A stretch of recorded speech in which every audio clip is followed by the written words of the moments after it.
శ్రీరామచంద్ర పరబ్రహ్మణే నమః. ఓం నమో వశిష్ఠ విశ్వామిత్ర వ్యాస వాల్మీకి సుఖాదిభ్యః. ఓం శుక్లాంబరధరం విష్ణుం శశివర్ణం చతుర్భుజం ప్రసన్నవదనం ధ్యాయేత్ సర్వవిఘ్నోపశాంతయే.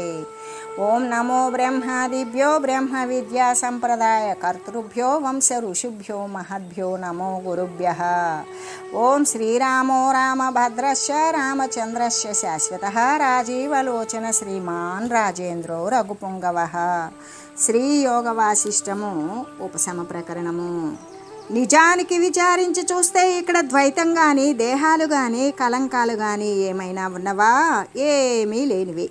అంటే సూర్యునికి అంధకారంతో సంబంధం లేనట్లుగానే సద్రూపమైనటువంటి ఆత్మకు వాటితో కూడా సంబంధం లేనిదే అవుతుంది అని చెబుతూ, కాబట్టి ఓ రామచంద్ర, ఒకదానితో ఒకటి సర్వకాలముల యందు కూడా సదా విరుద్ధ స్వభావము కలిగిన శీతలానికి ఉష్ణానికి కూడా సంబంధం ఉంటుందా?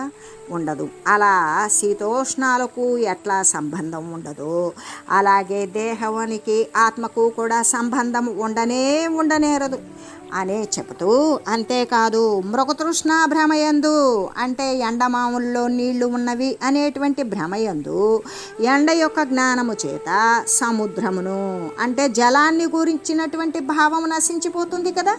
అలాగే సత్య వస్తువు యొక్క సందర్శనము చేత ఈ మిథ్యా దృష్టి అంతా కూడా నశించిపోతుంది అని చెబుతూ, చిరాత్మ నిర్మలో నిత్య స్వభాసో నిరామయ దేహస్త్వనిత్యోమల వాంస్తేన సంబంధ్యతే కథం. చిత్స్వరూపమైనటువంటి ఆత్మ నిర్మలమై ఉంటుంది, నిత్యమై ఉంటుంది, స్వయం ప్రకాశమై ఉంటుంది, వికారరహితమై ఏ మార్పులు లేనిది అయి ఉంటుంది.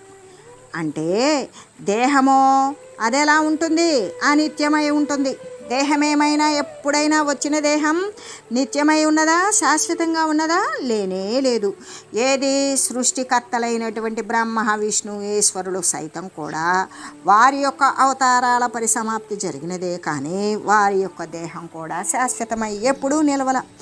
అలాగనే దేహం అనేటువంటిది అనిత్యమై ఉంటుంది, మలయుతమై, అంటే మలినంతో కూడుకొని ఉంటుంది, మురికి, పరప్రకాశమై, వేరే దేని చేతనో నిత్య వస్తువైనటువంటి పరబ్రహ్మ సత్తా ద్వారా మాత్రమే ప్రకాశితమై కదిలించబడుతూ ఉంటుంది, వికారవంతమై మార్పులకు లోబడుతూ ఉంటుంది.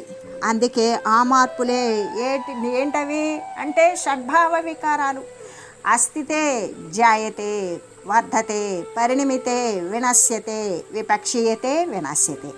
ఈ శరీరానికి 6 రకాలైనటువంటి వికారాలు ఉన్నవి. గర్భంలో పడటం, తర్వాత జన్మించడం, తర్వాత కొంచెం పెరగడం, ఆ తర్వాత విస్తారంగా అభివృద్ధి చెందడం, ఆ తర్వాత చిన్నగా క్షీణించిపోవడం, పూర్తిగా నశించిపోవడం. ఈ విధంగా శరీరము అనేటువంటిది అనిత్యమై ఉంటుంది, మలినంతో కూడుకొని ఉంటుంది, వేరే దేని చేతనో అది కదిలించబడుతూ ఉంటుంది. ఎందుకు? దానికంటూ స్వయం చైతన్యం లేదు కాబట్టి. వికారవంతమై మార్పులకు లోబడి ఉంటుంది. కాబట్టి దీని యందు ఆత్మతోటి ఏదైనా సంబంధము ఎట్లా పొసుగుతుంది? పొసగదు కదా.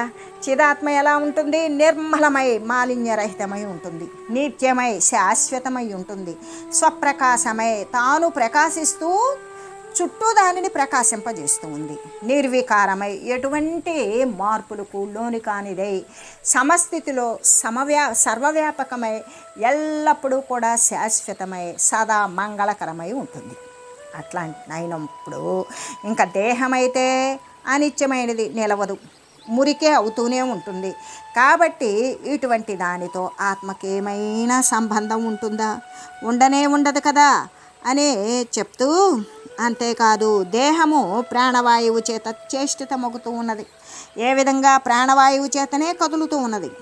అంతేకాదు అన్నము, జలము, పృథివీ మొదలైనటువంటి వర్ధితమగుతూ ఉన్నది. అన్నం తింటేనే బ్రతుకుతుంది, నీళ్లు తాగితేనే ఉంటుంది, భూమి మీద నిలబడితేనే అది ఎదుగుతుంది.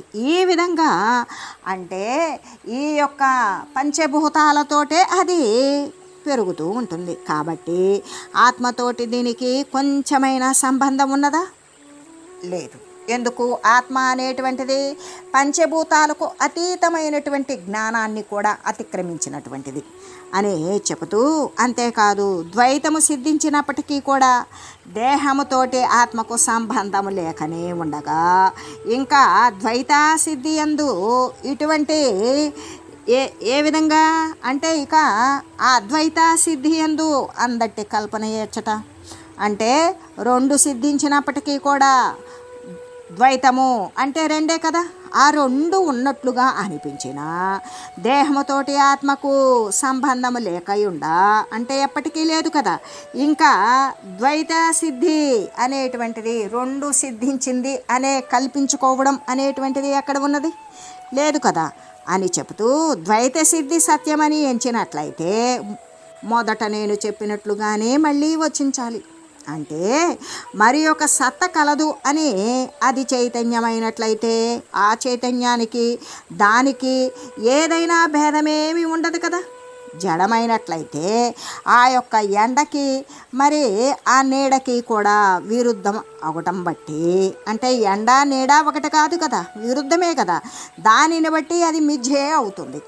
కాబట్టి ఇక్కడ అద్వైతమే ఉంటుంది కానీ ద్వైతం అనేటువంటిది ఎప్పటికీ సిద్ధించదు. కాబట్టి ఎవనికి ఎచ్చట బంధం కానీ మోక్షం కానీ ఎన్నడూ లేనే లేదు అని తెలియజేస్తూ, సర్వమాత్మమయం శాంత్యత్వేయం ప్రత్యయం స్ఫుటం సబాహ్యాభ్యంతరం రామ సర్వత్రా దృఢతాం నయ. ఓ రామ, ఈ బాహ్యమునందు అభ్యంతరమునందు కూడా ఈ బాహ్యాభ్యంతరాలే కదా, లోపల వెలుపల అని చెప్పబడేటువంటిది ఏంటి?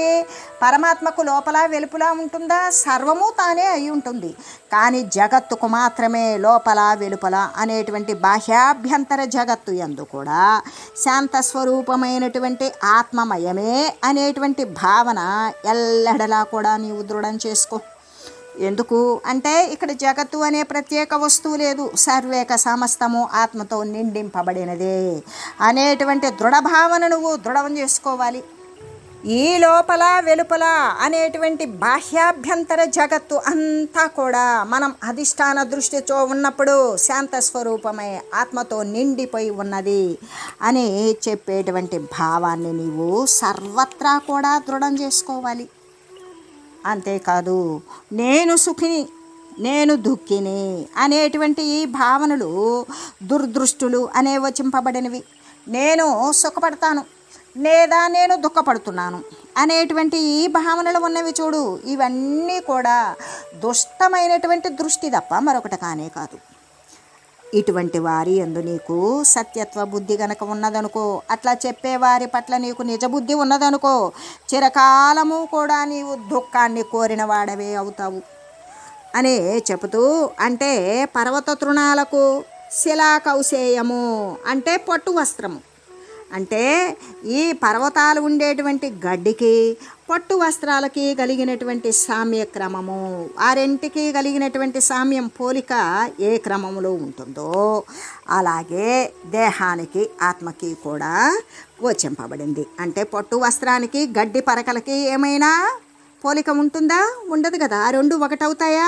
కావు కదా. అలాగే ఈ దేహానికి ఆత్మకు కూడా ఎట్టి సామ్యము కూడా ఉండదు అని చెబుతూ, ఎట్టి పోలిక ఉండదు అని చెబుతూ, అంధకారానికి ప్రకాశానికి సంబంధం కానీ సామ్యము కానీ లేనట్లుగానే అంటే చీకటికి వెలుగుకి ఏదైనా పోలిక చేసి చెప్తామా? చెప్పలేం. పోనీ వెలుగుకిను చీకటికి ఏమైనా సంబంధం ఉన్నదా? లేదు. అలాగే అత్యంత భిన్నమైనటువంటి దేహాత్మలకు దేహానికి ఆత్మలకు రెండు భిన్నమైనవి. ఈ రెంటికి సంబంధం కానీ పోలిక కానీ చెప్పలేము, లేవు అని చెబుతూ, శీతోష్ణాల ఐక్యము అంటే శీతలము ఉష్ణము రెండు ఐక్యమవుతాయా? కావు. జడము ప్రకాశము అంటే కదలనిది కదిలేది రెంటి యొక్క సంబంధము కూడా కల్పన ఎందైనా సరే కనిపించినట్లుగానే దేహాత్మల స్థితి కూడా అట్లాగే అని నీవు తెలియాలి అని చెబుతూ శబ్దహాక చటతప్రాయ స్ఫురత్యంతః సమీరణై యథా ప్రజాయతే వంశాదేహారంధ్రాత్ తదైవ హి. ఎలాగంటే అంటే దేహము ప్రాణవాయువు చేతి మాత్రమే చలిస్తుంది కదా, మరి ఆ యొక్క ఆనాగమనములు సలుపుచున్నది కదా, వస్తూ పోతూ ఉండేటువంటిది, మరి గాలి వదిలేటువంటిది పీల్చేటువంటిది అనేది కూడా జరుగుతూ ఉంటుంది కదా. అంతేకాదు నాడులు యందు వసించేటువంటి ప్రాణవాయువు చేత శబ్దాన్ని కూడా చేస్తూ ఉంటుంది. మరి వేణురంధ్రము గుండా శబ్దము జనించినట్లు కానీ వెదురు బొంగు నుండి రంధ్రాలు చేస్తే అదే కదా మురళి లేదా వేణు, ఆ వేణు రంధ్రం గుండా శబ్దం పుట్టినట్లుగానే దేహమందు కూడా కంఠము అనే ఛిద్రమును పొందినటువంటి ప్రాణవాయువు చేత కచట తపాది స్వరాలు స్ఫురిస్తూ ఉన్నవి అని. అట్లాగనే ప్రాణవాయువు ద్వారా కలిగేటువంటి కనుగురుడ్డు యొక్క చలనం ఏదైతే ఉంటుందో అదే నేత్ర సంచలానికి కారణమవుతూ ఉంటుంది. ఇవన్నీ కదిలేటువంటివి ప్రాణవాయువు ద్వారా మాత్రమే. అలాగే కనుగురుడ్డు కదిలేటువంటి చలనము కూడా ఆ నేత్రాలు రెండు సంచలనానికి కారణమవుతుంది ప్రాణవాయువే. ఇలాగా ఇంద్రియాలన్నీ కూడా దేని చేత స్ఫురిస్తూ ఉన్నవు, అటువంటి సర్వసాక్షియగు సంవిత్తు అంటే సంవిత్తు అంటే జ్ఞానము, ఆ జ్ఞానము కేవలము ఆత్మయే అవుతుంది కానీ అన్యము కానే కాదు కదా. ఎలాగంటే ఈ దృశ్య రూపాలుగా చూచేటువంటి ఈ దేహాది పదార్థాలన్నీ కూడా కేవలము అంటే కేవలం జడాలే అయి ఉన్నాయి. అంటే రంధ్రము కలిగినటువంటి వెదురు గుండా వాయువు వెళ్ళిందనుకో శబ్దమే కలుగు చేస్తుంది కదా. అలాగే దేహమందలి కంఠము అనేటువంటి రంధ్రం గుండా ప్రాణవాయువు అటు ఇటు కదలడం చేత వెళ్ళడం చేత అక్కడ ఏమవుతుంది, కాచాటాతాప అనేటువంటివి మొదలైన శబ్దాలు కలుగుతూ ఉన్నవి. అంటే దేహము వెదురులాగానే జడమైనదని, రెండింటికి కూడా భేదము లేదు అని మనకి తెలుస్తూ ఉన్నది కదా. ఆకాశోపలకుఢ్యాదౌ సర్వత్రాత్మా దశాస్థిత ప్రతిబింబమివ దర్శే చిత్త ఏవాత్ర దృశ్యతే. ఆకాశ శిలాభిత్యాదులయందు అంతటా కూడా ఆత్మసత్తా అనేటువంటిది విద్యమానమయ్యే ఉంటుంది. అలా ఉన్నప్పటికీ కూడా దర్పణమున ప్రతిబింబంలాగానే చిత్తమున అది వ్యక్తమవుతుంది. ఎలాగంటే ఆకాశము, శిల, గోడ అంటే ఆకాశమునందు, శిల రాతి యందు, గోడల యందు, పదార్థాల యందు అంటే గోడలు మొదలైనటువంటి పదార్థాల యందు సర్వత్రా కూడా ఆత్మయే స్థితి పొంది ఉన్నది. కానీ ప్రతిబింబము అర్థమందే అగపడు విధంగా ఆ ఆత్మ చిత్తమందే వ్యక్తమవుతున్నది. సర్వేక సమస్తమునందు ఖాళీ యందు మరి ఆత్మీయ స్థితి ఉంది ఉన్నది. శిలయందు ఆత్మస్థితి ఏమున్నది, గోడయందు ఆత్మస్థితి ఏమున్నది. సర్వేక సమస్తమునందు కూడా ఆత్మయే స్థితి కలిగి ఉన్నది. అయినప్పుడు మరి మనం ప్రతిబింబం చూసుకోవాలి అంటే దర్పణమునందే మన ప్రతిబింబం కనబడినట్లుగానే ఆ ఆత్మ ఎక్కడ వ్యక్తమవుతుంది అంటే చిత్తమునందే వ్యక్తమవుతుంది అని చెబుతూ, అంటే తన యొక్క వాసన వశము చేతనే అంటే తన యొక్క కోరిక వశము చేతనే దేహము అనేటువంటి స్థానాన్ని వదిలేసి చిత్తము అనేటువంటి పక్షి ఎక్కడికో వెళ్ళిపోతుంది. అందుకే అచటనే ఆత్మ యొక్క అనుభవం కూడా కలుగుతూ ఉన్నది. అంటే ఎక్కడ పుష్పం ఉంటుందో అక్కడ ఆ పుష్పం యొక్క గంధం ఉంటుంది. గంధము అంటే వాసన. ఎచ్చట చిత్తం ఉంటుందో అచ్చట ఆత్మ ఉంటుంది. కాబట్టి ఆకాశమంతటా ఉన్నను అర్థమందే ప్రతిబింబించినట్లుగానే ఆత్మయు సర్వత్రా సర్వత్రా వ్యాపించి ఉన్నప్పటికీ కూడా చిత్తమందే అనుభూతమవుతూ ఉంటుంది అని చెబుతూ, అంతేకాదు భూతలమున నిమ్న స్థానము అంటే లోతుగా ఉన్నటువంటి స్థానమున ఆ జలమునకు ఆస్పదమగునట్లుగానే, జలం నిలవాలి అంటే భూతలమంతా జలము నిలవదు. ఆ భూతలంలో అక్కడక్కడ నిమ్న ప్రదేశాలు, లోతైన ప్రదేశాలు ఉంటాయి. ఆ లోతైన ప్రదేశాలలో కురియబడినటువంటి వర్షము నీరు మాత్రమే నిలబడుతుంది. అంతేకాని సమతలంగా ఉన్నటువంటి భూతలమంతా పడినటువంటి వర్షం నిలుస్తుందా? నిలవదు. అంటే అక్కడ జలానికి ఆస్పదమైనదేంటి? భూతలమున ఉన్నటువంటి మరి నిమ్న స్థానాలు, ఇంకా లోతుగా ఉన్నటువంటి స్థానాలే జలానికి ఆశ్రయమై ఉంటాయి. అలాగనే అంతఃకరణము ఆత్మ సంవిత్తులకు స్థానమై ఉన్నది. అంతఃకరణము అంటే మనస్సు యందు, మరి చిత్తమునందు, బుద్ధి యందు, వీటి యందు మాత్రమే ఆత్మ అంటే ఆత్మ కనబడేటువంటి దానికి మరి ఏ విధంగా ఆత్మ సంవిత్తులకు జ్ఞానానికి స్థానమై ఉన్నది అని చెబుతూ, ఎలాగంటే సూర్యప్రభు ప్రకాశం ఎట్లు విస్తరిస్తుందో, సూర్యుని యొక్క ప్రకాశం ఎలా విస్తరిస్తుంది, అలాగనే వ్యావహారికమైనటువంటి ప్రాతిభాషికమైనటువంటి ఏ జగత్తులైతే లేకనే ఉన్నట్లుగా కనబడుతూ ఉన్నాయో వ్యవహారానికి, అలాగే అంతఃకరణము యొక్క ప్రతిబింబత్వము కూడా ఆత్మ చైతన్యమే విస్తరిస్తున్నది. అంతఃకరణము అంటే మనసునందు, బుద్ధినందు, చిత్తమునందు, అహంకారమునందు. అదే అహంకారము శుద్ధ అహంకారంగా మారినప్పుడు నేను ఆ పరమాత్మ వస్తువు కంటే భిన్నమైన వాడను కాను అనుకుంటాడు. అజ్ఞాన ఆవరణము చేతనైతే ఈ దేహాది వచ్చిపోయేటువంటి స్థితులు, అస్థిరమైన ఈ దేహాది అంటే ఇంద్రియ సంఘాతమైన దేహాన్నే నేను అనుకుంటాడు. అంటే జ్ఞానానికి అజ్ఞానానికి ఎంత వ్యత్యాసము అని చెబుతూ, అంటే సూర్యప్రభు ప్రకాశము ఎలా విస్తరిస్తుందో, సూర్యుని యొక్క కిరణాలు ఆ కాంతి ఎలా విస్తారంగా విస్తరిస్తుందో, అలాగే వ్యావహారికమైనటువంటి ప్రాతిభాషికమైనటువంటి జగత్తులు కూడా, ఇక్కడ ప్రాతిభాషికము అంటే లేకనే ఉన్నట్లుగా కనబడతాయి అబద్ధ స్వరూపాలు.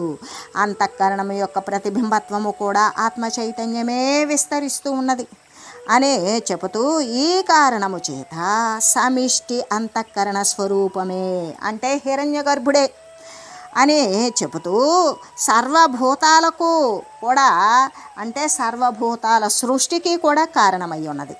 కాబట్టి సమస్తము కంటే కూడా అతీతమే అవడము చేత ఆత్మ ప్రతిబింబ రూపములో, కారణమున శుద్ధ రూపములో ఆ కారణము అవుతుంది. అంటే ఆత్మ ప్రతిబింబ రూపమున అది ఏ విధంగా అతీతం అవడము చేత ఆత్మ ప్రతిబింబ రూపమున, కారణమున, శుద్ధ రూపమున ఆ కారణము అవుతూ ఉంటుంది అని. అంటే శుద్ధ రూపం అవ్వడానికి కారణమేం అవసరం లేదు. అదే ప్రతిబింబ రూపంలో ఉండాలంటే ఆత్మ కారణం కావాలి. ఈ విధంగా ఉంటూ ఈ జగత్తు యొక్క సృష్టి యందు సారభూతమైనటువంటి అంతఃకరణాలు ఏవైతే ఉన్నావో ఆ అంతఃకరణము యొక్క కారణం ఏంటి అంటే అవిచారము. అవిచారము అంటే విచారము లేకపోవడమే. విచారము అంటే సమగ్రమైన జ్ఞాన పరిశీలన, అది లేకపోవడమే అజ్ఞానము అని చెబుతూ, దానిని ఏమంటారు పెద్దలు అంటే మూఢత్వము అని చెప్తారు. అంటే విపరీతమైనటువంటి సంస్కార గ్రహణము, మోహము చేత భ్రమ బీజంతో కూడుకొని చిత్తము యొక్క ఆకార పరిణామము అంటే దాని యొక్క మార్పులతో ఆత్మయే ధరిస్తూ ఉన్నది. సూర్యుని యందు రాహువని తమస్సు కనపడినట్లుగానే మిగుల అసంభవమైనప్పటికీ కూడా ఆత్మయందు జననము మరణము అనేటువంటి అజ్ఞానము చేతనే ఇవన్నీ కనబడుతూ ఉన్నది. మరి అంతే అనుకుంటాం కదా, ఏమని శరీరాలు జనన మరణాలైతే ఆత్మ కంటే మరొక వస్తువు లేదు అని చెప్పినప్పుడు మరి ఆత్మ శాశ్వత వస్తువు అని చెప్తున్నారు. శరీరము జనన మరణాలు మన అనుభవ సిద్ధాలు, మనకు కనబడుతూ ఉన్నవి, మనం చూస్తూ ఉన్నాం.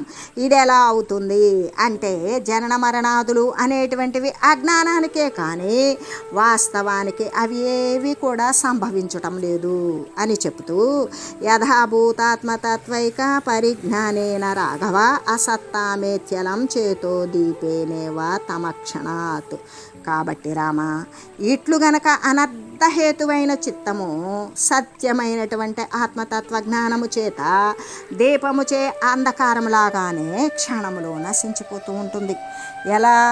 అనర్థరహితమైన అంటే అనర్థాన్ని నశింపజేసేటువంటి చిత్తము సత్యమైనటువంటి ఆత్మతత్వ జ్ఞానము చేత అంటే వెలుగు వస్తే చీకటి నశించినట్లుగానే క్షణంలో నశించిపోతూ ఉంటుంది. అంటే దీపము చేత అంధకారము నశించినట్లుగానే. ఎలాగంటే వెలుగు వచ్చింది, చీకటి నశించింది కదా, అలాగే వాస్తవమైనటువంటి ఆత్మతత్వైక పరిజ్ఞానము చేత చిత్తము కూడా క్షణకాలములో అది అభావాన్ని అంటే వినాశాన్నే పొందుతుంది. అంటే అభావాన్ని లెస్సగా పొందిపోతుంది, అంటే వినాశాన్ని పొందుతుంది అని చెబుతూ సంసార కారణమిత స్వయం చేతో విచారయేత్ జీవోంతః కరణం చిత్తం మనశ్చేత్యాది నామకం. చిత్తము వలననే సంసార కారణము అజ్ఞానము జనించింది అని ఎంచాలి, తెలియాలి ముందు. ఏ విధంగా? ఈ సంసార కారణమైనటువంటి అజ్ఞానం అంతా దేని ద్వారా నశించింది? చిత్తము ద్వారానే నశించింది అని తెలిసి అధికారి అయినటువంటి జనులు దానిని బాగుగా విచారించాలి. ఆ విచారించినటువంటి చిత్తానికే జీవుడు, అంతఃకరణము, మనసు మున్నగు పేర్లు ఉన్నాయి అన్నమాట. ఏ విధంగా అంటే చిత్తము వలననే సంసార కారణమైనటువంటి సంసారం ఉత్పన్నం కావటానికి కారణం ఏంటి? అజ్ఞానమే కదా. అంటే అది చిత్తము వలననే సంసార కారణమైనటువంటి అజ్ఞానము పుట్టింది అని తెలిసినప్పుడు జనులు ఊరుకుంటారా? దానిని బాగా విచారించాలి. ఎంతవరకు, ఏమిటి, ఎలా అని. ఈ చిత్తానికే జీవుడు, అంతఃకరణము అంటే జీవుడు, మనసు, బుద్ధి, చిత్తము, అహంకారము అనేటువంటి అంతరేంద్రియాలు, అంతఃకరణము 5 ఇంద్రియాలతో కూడుకుని ఉన్నటువంటిది అనే చెబుతూ, అంతేకాదు ఈ విధంగా రకరకాలైనటువంటి పేర్లు కూడా కలిగి ఉన్నవి అని శ్రీ వశిష్ఠ గురుదేవులు తెలియజేయగా, అప్పుడు శ్రీరామచంద్రుడు అడుగుతూ ఉన్నాడు. ఏతాహ సంజ్ఞాః ప్రభో బ్రహ్మం చేతసోరూఢిమాగతాః కథమిత్యేవ కథయామయే మానదా సిద్ధయే. ఓ ప్రభు, చిత్తము యొక్క ఈ సంజ్ఞలన్నీ, చిత్తానికి గుర్చినటువంటి ఈ గుర్తులన్నీ కూడా ఎలా రూఢిపడి ఉన్నాయి, ఎలా రూఢిని పొందినవో మరి మీరు ముందు చెప్పినట్లుగానే విచార సిద్ధి కోసము దయచేసి నాకు తెలియజేయండి అని వేడుకొన్నాడు. అప్పుడు శ్రీ వశిష్ఠ గురుదేవులు, సర్వే భావ ఇమే నిత్యమాత్మతత్వైక రూపిణః చిత్తాత్తరం రంగకగణ జలైక కలిత యథా. రామ, సమస్త పదార్థాలు కూడా ఆత్మతత్వంతో ఏకత్వ అధ్యాసము చేత జలము నుండి తరంగాలు లాగానే ఏకరూపమైనటువంటి సమిష్టి చిత్తము నుండి కూడా అవి పుట్టుకొచ్చినవి. ఎలా అంటే సమస్త పదార్థాలు ఆత్మతత్వముతోటి ఏకత్వము అయింది అనేటువంటి అధ్యాసము చేత, లేకనే కలిగినటువంటి అజ్ఞానము చేత, అంటే జలము నుండి తరంగాలు లాగానే, అంటే జలములో పుట్టినటువంటి అలల్లాగానే ఏకరూపమైనటువంటి. ఇక్కడ సమస్త పదార్థాలకు ఆత్మతత్వానికి ఏమన్నా భిన్నత్వం ఉన్నదా? లేదు కదా.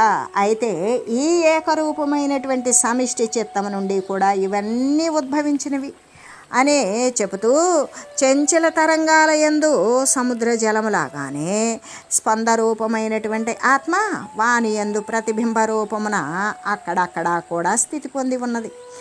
అంతేకాకుండా తరంగ దశను పొందనటువంటి జలములందు జలములాగానే ఒకచో స్పందము లేక ఉన్నది. ఏ విధంగా అంటే చంచలమైన తరంగాలు వస్తూ పడుతూ లేస్తూ ఉండేటువంటి తరంగాలతో ఉన్న సముద్ర జలములాగానే స్పందరూపమైనటువంటి ఆత్మ ఒక్కొక్క చోట నీటి తరంగాలు స్పందిస్తూ ఉంటాయి. ఆత్మ అనేటువంటిది అలాగే వాని యందు ప్రతిబింబ రూపంలో అక్కడక్కడ కూడా స్థితివి పొంది ఉన్నవి అని చెబుతూ, ఇంకా కూడా తరంగ దశను పొందనటువంటి కొన్ని మాత్రమే, అంటే తీరం వెంబడి మాత్రమే దాదాపుగా 2 కిలోమీటర్లు, ఈ తీరము నుండి 2 కిలోమీటర్ల దూరం మాత్రమే తరంగాలు అనేవి పుట్టుకొస్తాయి. 1 కిలోమీటర్ అయితే ఉధృతంగా ఉంటాయి. అదే 2 కిలోమీటర్లు అయితే కొంచెం నెమ్మదిగా వస్తాయి. ఆ తర్వాత చూస్తే ఇంక అసలు తరంగాలే ఉండవు. అక్కడ తరంగాలు లేనటువంటి స్పందన లేని నీరు, నిశ్చలంగా ఉండే నీరే ఉంటుంది. అలాగే పరమాత్మ కూడా ఒక్కొక్కసారి స్పందన లేకుండానే ఉంటాడు అని చెబుతూ, ఆయా పదార్థాలలో శిలాదులు అంటే రాళ్ళు మొదలైనటువంటివి చంచలం లేకుండా ఉంటాయి కదా. ఇప్పుడు పెద్ద పెద్ద రాళ్ళు ఉన్నవి, అవి చంచలిస్తాయా, కదులుతాయా? కదలవు. అలాగే తమ యందే స్థితి కలిగి ఉన్నవి, వాటి యందు కూడా పరమాత్మ అంటే తన యందు తానే స్థితి కలిగి ఉన్న రాయిలాగానే స్పందన లేకుండా ఉన్నది. కానీ మానవాదులైతే మధ్యఫేనము వలె, ఏ విధంగా అంటే మధ్యలో వచ్చేటువంటి నురగల్లాగానే, తరంగానికి మధ్యలో నురగలు వస్తుంటాయి. అలాగనే ఇవి ఉత్కటమైనటువంటి చేష్టాయుతులే, ఉగ్రంగా ఉన్నతంగా వచ్చేటువంటి నురగల్లాగానే వచ్చి పోతూ ఉంటాయి అన్నమాట. అలాంటిదే మానవ శరీరాలు, అంత చంచలత్వాన్ని కలిగి ఉన్నారు అని చెబుతూ, ఆ శరీరాలు అన్నింటి యందు కూడా అంటే మానవ రూపాలలో, రాళ్ల రూపాలలో, స్థానుముల రూపాలలో, వీటన్నింటి రూపాలలో కూడా శరీరాలు అన్నింటి యందు కూడా ఆయా రూపముగా పరమాత్మ యొక్క కల్పితమైనటువంటి అజ్ఞానము చేత ప్రసిద్ధమైనటువంటి సర్వశక్తి కూడా ఉన్నది. ఈ కారణం చేతనే స్వయంగా ఆ పరమాత్మ కల్పిత అజ్ఞాన రూపుడై ఈ సుషుప్తి ప్రళయాలయందు కూడా స్థితి కలిగి ఉన్నాడు. అంటే ప్రళయంగా ఉన్న, ఏమీ స్పందన లేకుండా ఉన్న సర్వమునందు స్థితి కలిగి ఉన్నటువంటి స్థితి పరమాత్మగా కలిగి ఉన్నాడు. తదజ్ఞానమనంతాత్మ భూషితం జీవ ఉచ్యతే స సంసారే మహామోహ మాయా పంజర కుంజర. ప్రతిబింబ దశ పొందినటువంటి పరమాత్మ చేత భూషితమగుచు ఆ అజ్ఞానమే జీవుడు అనబడుచూ ఉన్నది. ఆ జీవుడు ఈ సంసారమునందు మహామోహమయాత్మకమైనటువంటి మాయా అనేటువంటి పంజరమునందు ఏనుగులాగానే ఉన్నది అని చెబుతూ, ఎలాగంటే ప్రతిబింబ దశను పొందినటువంటి పరమాత్మచే భూషితమైనటువంటి ఆ అజ్ఞానం ఏదైతే ఉన్నదో అదే కదా జీవుడు అనబడుతూ ఉన్నది. అంటే పరమాత్మతో చేత భూషితమైనటువంటి అజ్ఞాన ఆవరణే పరమాత్మ నుండి జాలువారిన వాడే జీవుడు. ఆ జీవుడే సంసారమునందు మహామోహంతో నిండిపోయినదైనా మాయా అనేటువంటి బోనులో ఉన్న ఏనుగే అవుతూ ఉన్నాడు అని చెబుతూ, అంటే జీవధారణ చేత అది జీవుడు అనబడుచూ ఉన్నది. జీవము అంటే ప్రాణమే కదా, అందుకే జీవుడు ప్రాణధారణ చేత అదే జీవుడు అనబడుతూ ఉన్నది. అలాగనే అహంకరించడం చేత అహంకారం అని చెప్పబడుతూ ఉన్నది. మరి నిశ్చయించడం చేత బుద్ధి అని చెప్పబడుతూ ఉన్నది. సంకల్ప వికల్పాలు చేయడం చేత మనస్సు అని చెప్పబడింది. మనసుకి దేహానికి కారణమవ్వడం చేత ప్రకృతి అని, వర్ధిల్లడం చేత మొత్తం కలిపి దేహము అని, అజ్ఞానం యొక్క అధికమైన అజ్ఞానం కలిగి ఉండడం చేత అదంతా జడమని, చైతన్యం యొక్క ప్రాధాన్యము చేత చేతనము అని చెప్పబడి ఉన్నది. కాబట్టి అజ్ఞానము దాని యొక్క సాక్షులు మధ్య కలిగినటువంటి పరమాత్మ ఆభాస సహితమై, అంటే ఏ విధంగా పరమాత్మ లేకనే ఉన్నట్లు కనబడుతున్నాడా, ఉండి కూడా లేనట్లు కనబడుతూ ఉన్నాడా, ఆ విధంగా సర్వవ్యాపకమైనటువంటి పరమాత్మ సర్వము నిండి ఉన్నవాడు కాబట్టి లేనట్లుగా కనబడుతూ ఉన్నది. ఆ విధంగా అవుతూ మనస్సు అనేటువంటి తత్వమే అనేకత్వాన్ని పొంది జీవునిగా, బుద్ధిగా, చిత్తముగా, అహంకారముగా నానా సంజ్ఞలను కూడా మనస్సే ధరిస్తూ ఉన్నది. కాబట్టి ఓ రామచంద్ర, ఈ విధంగా జీవస్వరూపము అనేటువంటిది బృహదారణ్యకాది, బృహత్ అంటే పెద్దదైనటువంటి అరణ్యకాది వేదాంత గ్రంథములందు పలు విధాలుగా కూడా చెప్పబడింది. ఎలాగంటే ప్రాణన్నేవ ప్రాణో నామ భవతి వదన్వాక్ పశ్యం చక్షు అని చెప్పబడింది. ఎక్కడ? బృహదారణ్యక ఉపనిషత్తు యందు, వేదాంత గ్రంథాల యందు కూడా రకరకాలుగా చెప్పబడింది. ఏ విధంగా అంటే జీవస్వరూపము అంటే ఆ ఆత్మయే శ్వాస మొదలైనటువంటి క్రియల చేత ప్రాణంగాను, చెప్పడం చేత వాక్కుగాను, చూడడం చేత నేత్రాలుగాను కూడా అగుచూ ఉన్నది అని తెలియజేస్తూ, ఓం మంగళం శ్రీ గురుదేవాయ మహనీయ గుణాత్మనే సర్వలోక శరణ్యాయ సాధురూపాయ మంగళం. ఓం మంగళం కోసలేంద్రాయ రామాయ రామభద్రాయ చక్రవర్తి తనూజాయ సార్వభౌమాయ జానకీ వల్లభాయ శ్రీరామచంద్రాయ మంగళం. ఓం తత్సత్.